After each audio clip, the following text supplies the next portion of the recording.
हरे कृष्णा।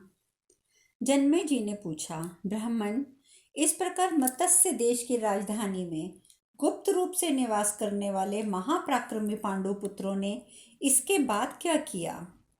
वैशंपायन जी कहते हैं, राजन, इस प्रकार मत्स्य देश की राजधानी में गुप्त रूप से निवास करने वाले पांडवों ने राजा विराट की सेवा करते करते जो कार्य किया वह सुनो। राज ऋषि तृणबिंदु और महात्मा धर्म के प्रसाद से पांडव लोग इस प्रकार विराट के नगर में अज्ञातवास के दिन पूरे करने लगे। महाराज युधिष्ठिर राजसभा के प्रमुख सदस्य और मत्स्य देश की प्रजा के अत्यंत प्रिय थे। राजन, इस प्रकार पुत्र सहित राजा विराट भी उन पर विशेष प्रेम करते थे। वे पासों का मर्म जानते थे। जैसे कोई सूत में बंधे हुए पक्षियों को इच्छानुसार उड़ावे, उसी प्रकार वे द्युतशाला के पासों को अपनी इच्छानुसार फेंकते हुए राजा आदि को जुआ खेलाया करते थे। पुरुष सिंह धर्मराज युधिष्ठिर जुए में धन जीतकर अपने भाइयों को यथा योग्य बांट देते थे। इसका राजा विराट को भी पता नहीं लगता था। भीमसेन भी नाना प्रकार के भक्ष्य भोज्य पदार्थ जो मत्स्य नरेश द्वारा उन्हें पुरस्कार के रूप में प्राप्त होते बेच देते और उनसे मिला हुआ धन युधिष्ठिर की सेवा में अर्पित करते थे। अर्जुन को अंतःपुर में जो पुराने उतारे हुए बहुमूल्य वस्त्र प्राप्त होते थे, वे उन्हें बेचते और बेचने से मिला हुआ मूल्य सब पांडवों को देते थे। पांडुनंदन सहदेव भी ग्वालों का वेश धारण करके पांडवों को दही दूध और घी दिया करते थे। नकुल भी घोड़ों के शिक्षण का कार्य करके महाराज विराट के संतुष्ट होने पर उनसे जो पुरस्कार स्वरूप धन पाते उसे वह पांडवों में बांट देते थे। तपस्विनी एवं सुंदर द्रौपदी भी जब उन सब पतियों की देखभाल करती हुई ऐसा बर्ताव करती जिससे फिर उसे कोई पहचान ना सके। इस प्रकार एक दूसरे का सहयोग करते हुए वे महारथी पांडव विराट नगर में छिपकर रहते थे, मानो पुनः माता के गर्भ में निवास कर रहे हों। राजन, दुर्योधन द्वारा पहचान लिए जाने के भय से पांडव सदा सशंक रहते थे, अतः वे उस समय द्रौपदी की देखभाल करते हुए भी छिपकर वहां निवास करते थे। तदंतर चौथा महीना प्रारंभ होने पर मत्स्य देश में ब्रह्मा जी की पूजा का महान उत्सव मनाया जाने लगा। इसमें बड़ा समारोह होता था। मत्स्य देश के लोगों को यह बहुत प्रिय था। जन्मेजय, उस समय विराट नगर में चारों दिशाओं से हजारों कुश्ती लड़ने वाले मल जुटने लगे। इस अवसर पर ब्रह्मा जी और भगवान शंकर की सभा के समान उस राजधानी में लोगों का जमाव होता था। वहां आए हुए विशालकाय और महान बलशाली मल्ल कालखंज नामक असुरों के समान जान पड़ते थे।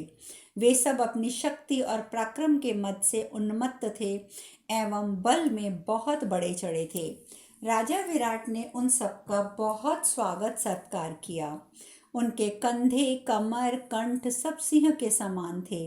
वे निर्मल, यश से सुशोभित और मनस्वी थे। उन्होंने अनेक बार राजा के समीप रंगभूंगी भूमि में विजय पाई थी।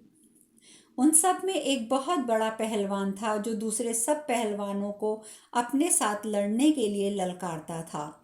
जब वह अखाड़े में उतर कर उछलने लगा, उस समय कोई भी उसके समीप खड़ा न हो सका। जब वे सभी मल्ल उदासीन हो हिम्मत हार बैठे, तब मत्स्य नरेश ने अपने रसोइये से उस पहलवान को लड़ाने का निश्चय किया। उस समय राजा से प्रेरित होकर भीमसेन ने पहचाने जाने के भय से दुखी होकर लड़ने का विचार किया। वे राजा की बातों को प्रकट रूप से टाल नहीं सकते थे। तदंतर पुरुष सिंह भीम सिंह ने सिंह के समान धीमी चाल से चलते हुए राजा विराट का मान रखने के लिए उस विशाल रंगभूमि में प्रवेश किया। फिर लोगों में हर्ष का संचार करते हुए उन्होंने लंगोट बांधा और उस प्रसिद्ध पराक्रमी जीमूत नामक मल्ल को, जो वृतासुर के समान दिखाई देता था, युद्ध के लिए ललकारा। वे दोनों बहुत उत्साह में भरे थे। दोनों ही प्रचंड पराक्रमी थे। ऐसा लगता था मानो 60 वर्ष के दो मतवाले और विशाल गजराज एक दूसरे से भिड़ने को उद्यत हों। दोनों अत्यंत प्रसन्न थे, बल्कि दृष्टि से दोनों ही अत्यंत बलशाली थे और एक दूसरे पर चोट करने का अवसर देखते हुए विजय के अभिलाषी हो रहे थे। दोनों में भरपूर हर्ष और उत्साह भरा था। दोनों ही मत वाले गजराजों की भांति एक दूसरे से भिड़े हुए थे। जब एक दूसरे का कोई अंग जोर से दबाता, तब दूसरा फौरन उसका प्रतिकार करता और अपना पीछा छुड़ा लेता। दोनों एक दूसरे के हाथों की मुट्ठियों में पकड़कर विवश कर देते और विचित्र ढंग से परस्पर प्रहार करते थे। कभी दोनों को बलपूर्वक पीछे हटाते, तो कभी मुक्कों से एक दूसरे की छाती पर चोट करते। कभी वे रोषपूर्ण उंगलियों के नखों से एक दूसरे को बकोटते। कभी वे प्रतिपक्षी को गोद में घसीट लाते, कभी सहसा पीछे ढकेल देते। राजन, इंद्र और वृतासुर के समान भीम और जीमूत के उस मल्ल युद्ध में सब लोगों का बड़ा मनोरंजन हुआ। सभी दर्शक जीतने वाले का उत्साह बढ़ाने के लिए जोर जोर से हर्षनाद कर उठे। तदंतर चौड़ी छाती और लंबी भुजा वाले, कुश्ती के दांव पेंच में कुशल वे दोनों वीर गंभीर गर्जना के साथ एक दूसरे को डांट बताते हुए मोटे मोटे डंडों जैसी बाहों से बाहें मिलाकर रगड़ देते। 100 बार घुमाने पर जब धैर्य, साहस और चेतना से कोई हाथ धो बैठता तो दूसरा प्रसन्न होता, परंतु बाहुओं वाला वृकोदर हमेशा उसे पृथ्वी पर गिराकर मसल देता। इस प्रकार इस लोक विख्यात वीर जीमूत के मारे जाने पर राजा विराट को अपने बंधु बांधवों के साथ बहुत प्रसन्नता हुई। उस समय कुबेर के समान महामनस्वी राजा विराट ने अत्यंत हर्ष में भरकर बल्लभ को उस विशाल भूमि में बहुत सा धन दिया। इस प्रकार बहुत से पहलवानों और महाबली पुरुषों को मारकर भीमसेन ने मत्स्य नरेश का उत्तम प्रेम प्राप्त किया। जब वहां उनकी जोड़ का कोई पहलवान नहीं रह गया, तब विराट उन्हें व्याघ्रों, सिंहों और हाथियों से लड़ाने लगे। कभी कभी विराट की प्रेरणा से स्त्रियों के अंतःपुर में जाकर भीम उन्हें दिखाने के लिए महान बलवान और मतवाले सिंहों के साथ लड़ा करते। पांडुनंदन अर्जुन ने भी अपने गीत और नृत्य से राजा विराट और अंतःपुर की समस्त स्त्रियों को संतुष्ट कर लिया था। इस प्रकार नकुल ने जहाँ तहाँ से आए हुए वेगवान घोड़ों को सुरक्षित कर पुरस्कार के रूप में बहुत सा धन पाया। इस तरह सहदेव द्वारा शिक्षित एवं विनीत हुए बैलों को देखकर नरश्रेष्ठ विराट ने उन्हें बहुत सा धन दिया। राजन, अपने संपूर्ण महारथी पतियों को इस प्रकार क्लेश उठाते देख द्रौपदी के मन में परंतु बहुत खेद होता था और वह लंबी लंबी सांसें भरती थी। इस प्रकार वे पुरुष शिरोमणि पांडव उस समय राजा विराट के भिन्न भिन्न कार्य संभालते हुए छिपे हुए वहीं रहते रहे। इस प्रकार श्री महाभारत विराट पर्व के अंतर्गत समय पालन पर्व में जीमूत वध संबंधी 13वां अध्याय पूर्ण हुआ। वैशंपायन जी ने आगे कहा, जन्मेजय, उस समय कुंती के उन महारथी पुत्रों को मत्स्य राज में छिपकर रहते हुए धीरे धीरे 10 महीने बीत गए। राजन, यज्ञसेन कुमारी द्रौपदी, जो स्वयं स्वामिनी की भांति सेवा के योग्य थी, रानी सुदेशना की शुश्रूषा करती हुई बड़े कष्ट के साथ वहां रहती थी। सुदेशना के महल में पूर्वोक्त से सेवा करती हुई पांचाली ने महारानी तथा अंतःपुर की अन्य स्त्रियों को बहुत प्रसन्न किया। जब वह वर्ष पूर्ण होने का कुछ ही समय बाकी रह गया था, तब की बात है। एक दिन राजा विराट के सेनापति महाबली कीचक ने द्रुपद कुमारी को देखा। राजमहल में देवांगना की भांति विचरती हुई देव कन्या के समान कांति वाली द्रौपदी को देखकर कीचक काम बाण से पीड़ित होकर उसे चाहने लगा। काम वासना की आग में जलता हुआ सेनापति कीचक अपनी बहन रानी सुदेशना के पास गया और हंसता हुआ बोला, सुदेशणे, ये सुंदरी जो अपने रूप से मुझे अत्यंत उत्तम सा जान पड़ती है और मुझे उन्मत्त किए दे रही है, पहले कभी राजा विराट के महल में मेरे द्वारा नहीं देखी गई थी। यह भामिनी अपने दिव्य गंध से मेरे लिए मदिरा सी मादक हो रही है। शुभे, ये कौन है? इसका रूप देवांगना के समान है। यह मेरे हृदय में समा गई है। शोभने, मुझे बताओ, ये किसकी स्त्री है, कहाँ से आई है? यह मेरे मन को मत कर मुझे वश में कर रही है। बड़े आश्चर्य की बात है कि ये सुंदरी तुम्हारे यहाँ दासी का काम कर रही है। तुम्हारे यहाँ जो काम यह करती है वह तो इसके योग्य कदापि है ही नहीं। मेरे घर में बहुत से हाथी, घोड़े और रथ हैं, बहुत से सेवा करने वाले परिजन हैं, प्रचुर संपत्ति है, भोजन और पेय भी उसमें अधिक हैं। सुवर्णमय चित्र उसकी शोभा बढ़ाते हैं। मेरे उस विशाल भवन में ये सुंदरी उसे सुशोभित कर सकती है। तदंतर राजा सुदेशना की सम्मति ले कीचक राजकुमारी द्रौपदी के पास आकर उसे सांत्वना देता हुआ बोला, मानो वन में कोई सियार किसी सिंह की कन्या को फुसला रहा हो। उसने द्रौपदी से पूछा, कल्याणी, तुम कौन हो?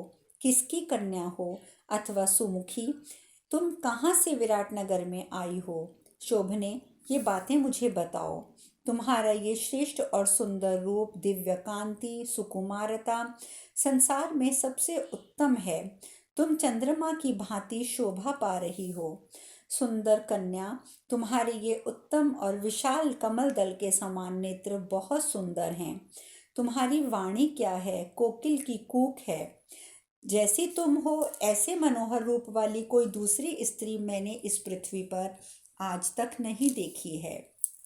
क्या तुम कामदेव के अंगों की क्रीड़ा करने वाली अतिशय रूपवती रति हो?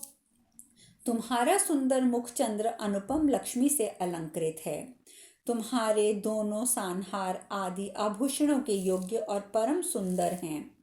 सुंदर भौहों और मनोहर मुस्कान वाली, कमल कोश के समान आकार वाली तुम बहुत सुंदर हो। तुम्हारे अंग प्रत्यंग मुझे उत्तेजित करते हैं।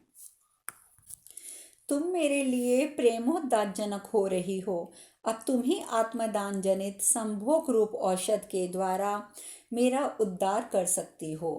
विलासिनी, विचित्र माला और सुंदर वस्त्र धारण करके समस्त आभूषणों से विभूषित होकर मेरे साथ अतिशय काम भोग का सेवन करो। यहाँ अनेक प्रकार के कष्ट हैं। तुम मुझसे सर्वोत्तम सुख भोग प्राप्त करो। अमृत के समान स्वादिष्ट और मनोहर भांति भांति के पेय रसों का पान करते हुए तुम्हें जैसे सुख मिले उसे उसी प्रकार अपनाओ और उसी प्रकार उसमें रमण करो। महाभागे, नाना प्रकार की भोग सामग्री और सर्वोत्तम सौभाग्य पाकर तुम अपने पीने योग्य रसों का रसवादन करो। चारु हसिनी, यदि तुम चाहो तो मैं पहली स्त्रियों को त्याग दूंगा अथवा वे सब तुम्हारी दासी बनकर रहेंगी। मैं स्वयं भी दास की भांति तुम्हारे अधीन रहूंगा। यह सब बातें सुनकर द्रौपदी ने कहा, सूत पुत्र, तुम मुझे चाहते हो? छी छी, मुझसे इस तरह की याचना करना तुम्हारे लिए कदापि योग्य नहीं है। एक तो मेरी जाति छोटी है, दूसरे मैं सैरंध्री हूँ, विभत्स वेश वाली स्त्री हूँ और केश संवारने का काम करने वाली एक तुच्छ सेविका हूँ। बुद्धिमान पुरुष अपनी पत्नी को ही अनुकूल बनाए रखने के लिए उत्तम यत्न करता है। अपनी स्त्री में अनुराग रखने वाला मनुष्य शीघ्र ही कल्याण का भागी होता है। मनुष्य को चाहिए कि वह पाप में लिप्त ना हो। वह मृत पुरुष के लिए भी कल्याणकारी होता है, इसमें संशय नहीं है। अपनी जाति की स्त्रियां मनुष्य के लिए इहलोक और परलोक में ही हितकारिणी होती हैं। वे प्रेत कार्य करती और जलांजलि देकर प्रेतात्मा मृतात्माओं को संतुष्ट करती हैं। उनके इस कार्य को मनीषी पुरुषों ने अक्षत, धर्म संगत एवं स्वर्ग की प्राप्ति करने वाला बताया है। अपनी जाति की स्त्री से उत्पन्न हुए पुरुष कुल में सम्मानित होता है। सभी प्राणियों को अपनी पत्नी सबसे प्यारी होती है, इसलिए तुम भी ऐसा करके धर्म के भागी बनो। पर स्त्री लंपट पुरुष कभी कल्याण नहीं देखता। सबसे बड़ी बात यह है कि मैं दूसरे की पत्नी हूँ, तुम्हारा कल्याण हो। इस समय मुझसे इस तरह की बातें करना तुम्हारे लिए बिल्कुल भी उचित नहीं है। जगत में सब प्राणियों के लिए अपनी ही स्त्री प्रिय होती है। तुम धर्म का विचार करो। पराई स्त्री में तुम किसी तरह का भी मन नहीं लगा सकते। ना करने योग्य अनुचित कर्मों का सर्वथा त्याग कर देना चाहिए। यही श्रेष्ठ पुरुषों का व्रत है। झूठे विषयों में आसक्त होने वाला पापात्मा मनुष्य मोह में पड़कर भयंकर अपयश पाता है, अथवा उसे बड़ी भारी भय का सामना करना पड़ता है। वैशंपायन जी कहते हैं, जन्मेजय, सैरेंद्री के इस प्रकार समझाने पर कीचक को होश ना हुआ। वह काम से मोहित हो रहा था। यद्यपि उस दुर्बुद्धि को ये मालूम था कि पराई स्त्री के स्पर्श से बहुत से दोष प्रकट होते हैं, जिनकी सब लोग निंदा करते हैं, जिनके कारण प्राणों से हाथ भी धोना पड़ता है, तो भी वह अति जितेंद्रिय तथा अत्यंत दुर्बुद्धि ने द्रौपदी से इस प्रकार कहा, वरारोहे सुमुखी, तुम्हें इस प्रकार मेरी प्रार्थना नहीं ठुकरानी चाहिए। चारुहासिनी, मैं तुम्हारे लिए काम वेदना से पीड़ित हूँ। भीरु, मैं तुम्हारे वश में हूँ और प्रिय वचन बोलता हूँ। मुझे ठुकराकर निश्चय ही पश्चाताप करोगी। मैं इस संपूर्ण राज्य का स्वामी और इसे बसाने वाला हूँ। बल और पराक्रम में इस पृथ्वी पर मेरी समानता करने वाला कोई दूसरा नहीं है। कल्याणी, जब संपूर्ण मनोरथनों से संपन्न अनुपम भोग यहाँ भोगने के लिए तुम्हारे लिए सुलभ हो रहे हैं, तब तुम दासीपन में क्यों आसक्त हो? शुभाग्ने, मैंने ये संपूर्ण राज्य तुम्हें अर्पित कर दिया। अब तुम ही इसकी स्वामिनी हो। मेरे साथ उत्तम उत्तम भोगों का उपभोग करो। कीचक के इस प्रकार अशुभ वचन कहने पर सती साध्वी द्रौपदी को बहुत क्रोध आया और ओछी बातों की निंदा करते हुए उसने उत्तर दिया। शेष कथा कल। हरे कृष्णा, हरे कृष्णा, हरे कृष्णा।